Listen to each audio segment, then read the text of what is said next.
केसरिया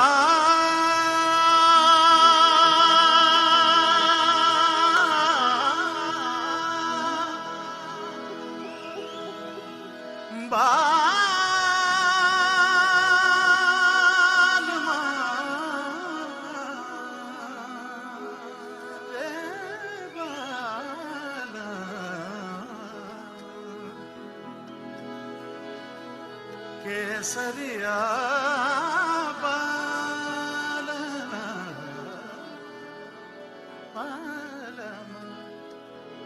पधारो मारे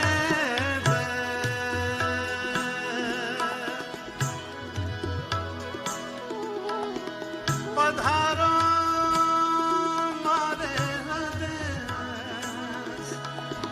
पधारो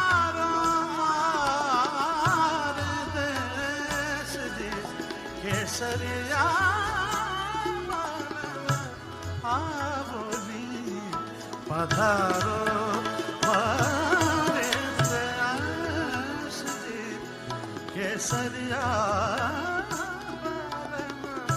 आवली पधारो मारे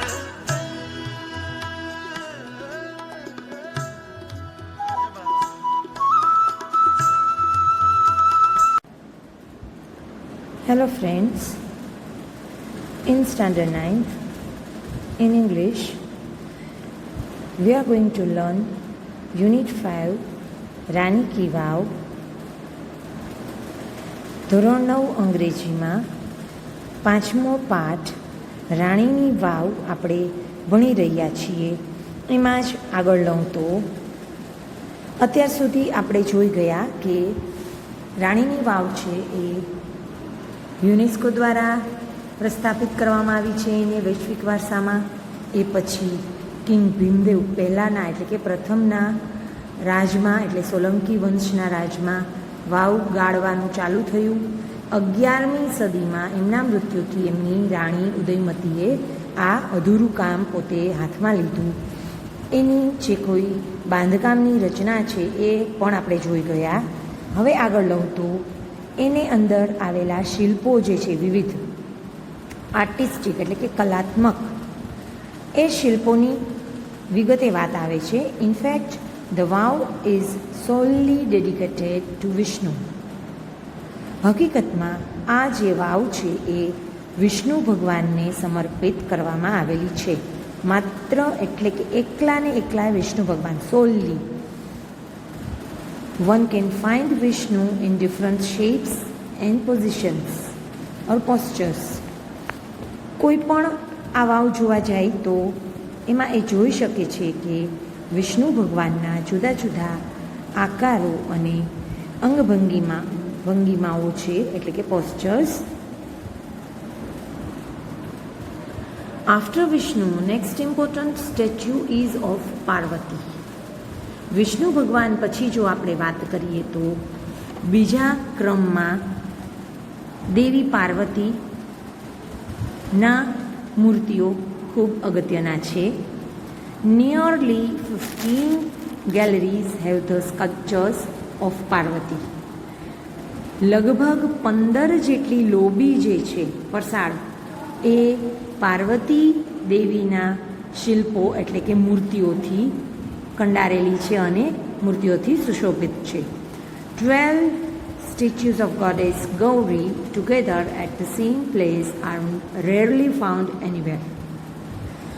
12 મૂર્તિઓ દેવી ગૌરીની એક સાથે કોઈ જગ્યાએ જો મળી રહે તો એ અપવાદરૂપ છે અને એ અપવાદ એટલે અહીં રાણીની વાવમાં એક સાથે ગૌરીના 12 સ્વરૂપો એટલે કે દેવી પાર્વતીના 12 જુદા જુદા સ્વરૂપોની મૂર્તિઓ છે એ અહીં કંડારવામાં આવી છે.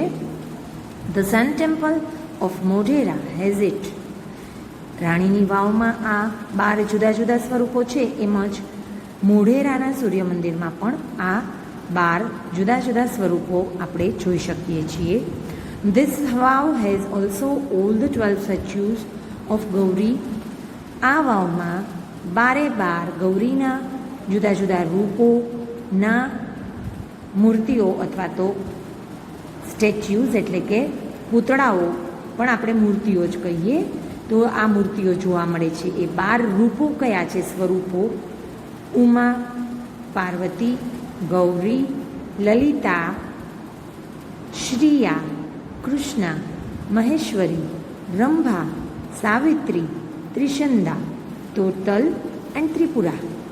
આ 12 દેવી પાર્વતી અથવા દેવી ગૌરીના જુદા જુદા સ્વરૂપો છે અને જુદા જુદા રૂપો છે એટલે નામ 12 સ્વરૂપના છે. Besides, there are many statues of gods and goddesses. આ ઉપરાંત besides અગાઉ મેં કીધેલું છે પ્રપોઝિશન જ્યારે લીધા હતા ત્યારે besides-નું ભેદ છે એટલે કે besides-નું મિનિંગ છે મેં સમજાવેલ beside અને besides.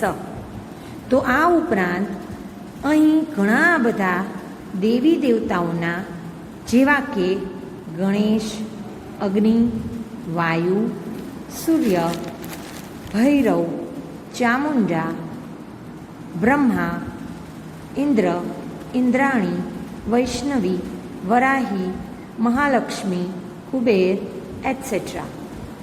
આ ઉપરાંત અનેક દેવી દેવતાઓને પણ મૂર્તિમાં કંડારી અને અહીં આપણી સમક્ષ મૂકવામાં આવ્યા છે અને એ દેવી દેવતાઓ કયા તો કે છે ભગવાન ગણેશ, અગ્નિદેવ, વાયુદેવ, સૂર્યદેવ, ભૈરવ, ચામુંડા માતા, બ્રહ્મદેવ, ઇન્દ્ર, ઇન્દ્રાણી, વૈષ્ણવી, વરાહી. આ આપણે જાણીએ છીએ કે જુદી જુદી માતાજીઓના નામ છે. કુબેર પણ છે અહીં જુઓ, ધનના રાજા એવા Kuber. There are also some of the rare sculptures of gods. અહીં અમુક અપવાદરૂપ એવા ભગવાનના રૂપો પણ છે, શિલ્પો પણ છે. Here one can find the statue of Lord Buddha with 4 hands, the statue of Rama with sword and shield, the statue of sun in front in form of tapasvi, the statue of Shiv with beads in his hand, the statue of Parshuram with soft and gentle expression, rather having hard and stern look, etc. ઘણા બધા એવા શિલ્પો ભગવાનના કે જે ક્યાંય જોવા નથી મળતા અને અહીં જ જોવા મળે છે.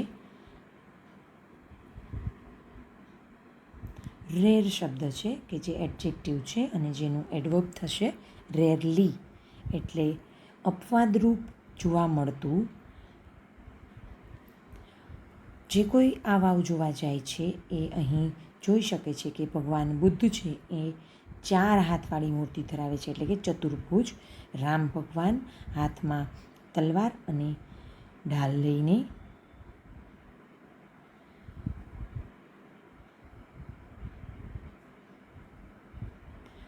સૂર્ય દેવતા છે એ ધ્યાન ધરેલી મુદ્રામાં, શંકર ભગવાન છે એ હાથમાં માળા લઈને,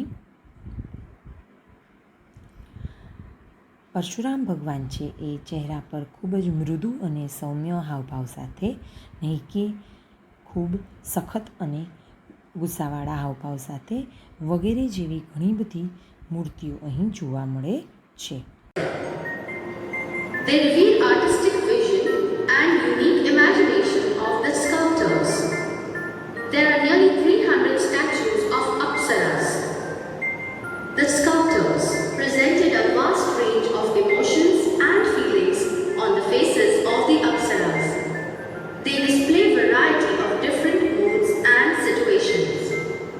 Most of them present Vishnu in his 10 different avatars. The most attractive sculptures are those of Vara, Vaman, Narsimha, Ram, Kalki and Mahishasuramarmini. The Apsaras with 16 different makeup styles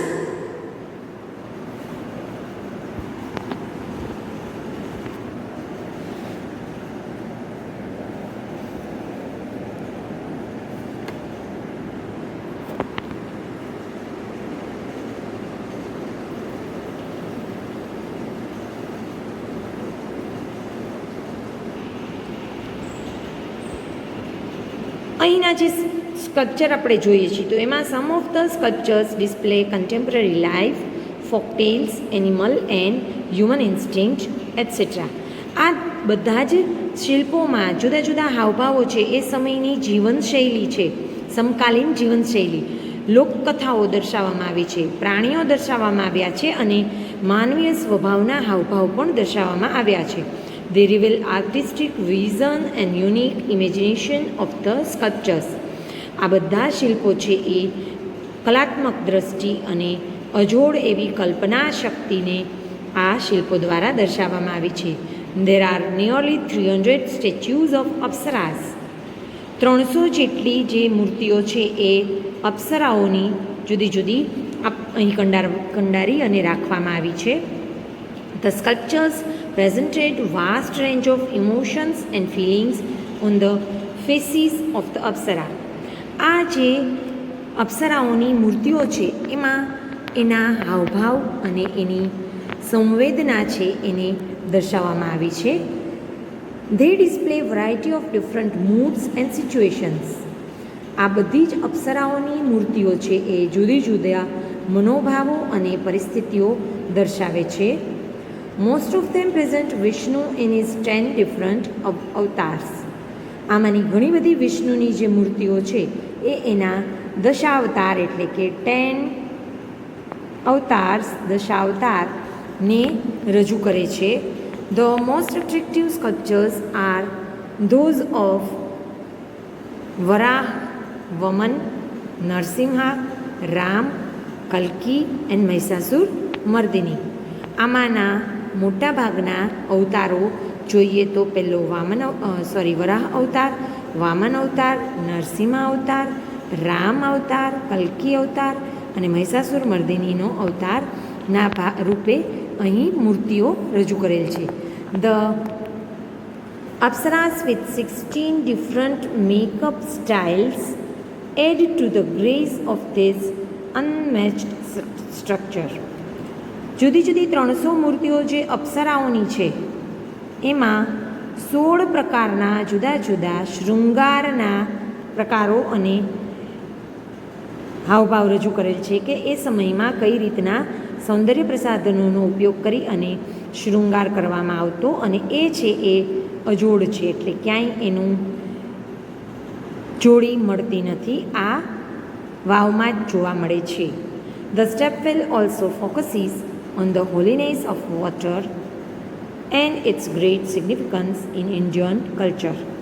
આ વાવ છે એ આપણા સંસ્કૃતિમાં, ભારતીય સંસ્કૃતિમાં, ઇન્ડિયન કલ્ચર, ભારતીય સંસ્કૃતિમાં જે જળ દેવતા એટલે કે પાણીને પણ આપણે જે દેવતા માની અને એની પવિત્રતાને આપણે સ્વીકારીએ છીએ એનું મહત્ત્વ અહીં દર્શાવ્યું છે. The vow is the most developed, elaborate and ornamented example of submerged architecture. આ વાવ છે એ ખૂબ જ વિકસિત, ઝીણવટપૂર્વક રચેલી અને અલંકૃત કરેલી એવું ઉદાહરણ છે અને જેને સ્થાપત્ય આર્કિટેક્ચર એટલે સ્થાપત્યનું એક બધી જ આ બાજુઓ છે એટલે કે બધા જ પાસા છે એને એક જ બાંધકામમાં દર્શાવી અને અદ્ભુત નજારો આપણને આપ્યો છે. It shines the glory of development of stepwell in India. ભારતમાં વાવના વિકાસની ગૌરવ ગાથા જો હોય તો એ આ વાવ આપણને એનું પૂરું પાડે છે અને એ રીતનું ઉદાહરણ આપણને પૂરું પાડે છે. The vow is a large and a complex type of stepwell. ખૂબ વિશાળ અને અટપટી રચનાવાળી, કોમ્પ્લેક્સ ટાઈપ એટલે અટપટી રચનાવાળી આ વાવ છે.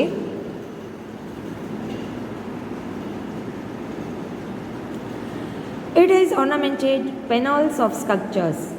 અહીં શિલ્પકૃતિઓની અલંકૃત તકતીઓ છે. It lay buried under the mud due to flood first and then vanishing of the river Saraswati.